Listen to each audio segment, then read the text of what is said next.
Hello, നമസ്കാരം. Story മീഡിയയിലേക്ക് എല്ലാവർക്കും സ്വാഗതം. അപ്പോൾ നമുക്ക് ഇന്നത്തെ പത്രമാറ്റിൻ്റെ കഥ നോക്കാം.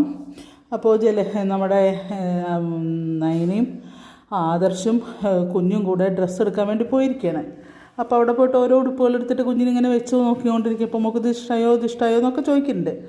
അപ്പോൾ പറയുന്നുണ്ട് ആദർശ്, മോക്കെല്ലാം ഇഷ്ടമാവും, നീയാണ്ട് എടുത്തോ നമുക്ക് ഇഷ്ടമുള്ളതെന്ന് പറയുകയാണ് നയനോട്. അപ്പോൾ പറയാം അതല്ല, അളവ് നോക്കണ്ടേ എന്ന് പറയാണ്. അപ്പോഴേക്കും കാണാം അപ്പുറത്ത് കൂടെ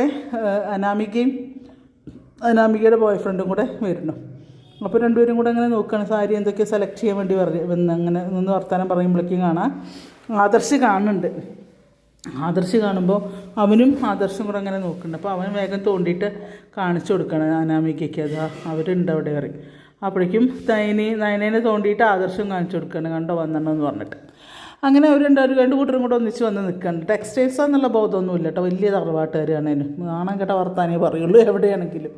നമ്മൾ മിണ്ടാണ്ട് അവിടെ നിന്നിട്ട് പോരുക എന്നല്ലാണ്ട് അവിടെ വെച്ച് ചോദ്യം ചെയ്യലൊക്കെ. എന്തായാലും അവിടുന്ന് പിന്നെ പറയും, ഞാൻ കുറച്ച് ഡ്രസ്സ് എടുക്കാൻ വന്നത് ഓണത്തിന് എന്ന് പറയും. അപ്പോൾ ഇവൻ്റെ കൂടെയോ എന്ന് ചോദിക്കും. അതെൻ്റെ കൂട്ടുകാരൻ, എൻ്റെ ഫ്രണ്ടാണ്, അവൻ്റെ കൂടെ വന്നത്, അല്ലാണ്ട് എന്നെ കൊണ്ടുപോകാനിപ്പോൾ അവിടെ ആരുമില്ലല്ലോ. എൻ്റെ ഭർത്താവ് വേറുള്ളവരുടെ പിന്നാലെ നടക്കല്ലേ, പിന്നെ ഞാൻ ആരുടെ കൂടെ വരും. അപ്പോൾ എനിക്ക് പുറത്തും ആളുകളുണ്ട്, എന്നെ കൂട്ടിക്കൊണ്ട് പോകാൻ ആളുകളുണ്ട് എന്ന് പറയും. അതിപ്പോൾ നീ പറയുമെന്ന് വേണ്ട, ഞങ്ങൾക്ക് അറിയാം എന്ന് പറയുകയാണ് നയന.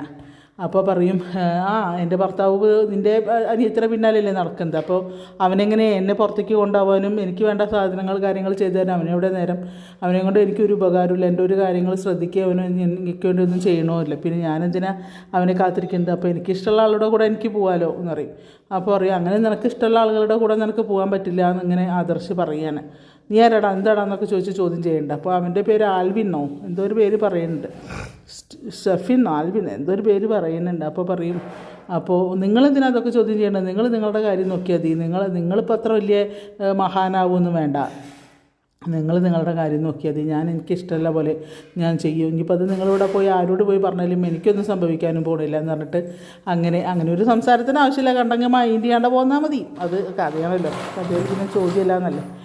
അവിടുന്ന് അങ്ങനെ പിന്നെ നയനയും ആദർശും കൂടെ പറയുകയാണ്, കഷ്ടം എന്താ ചെയ്യുക. അപ്പോൾ പറയും, അമ്മയ്ക്ക് അവൾ ഒന്ന്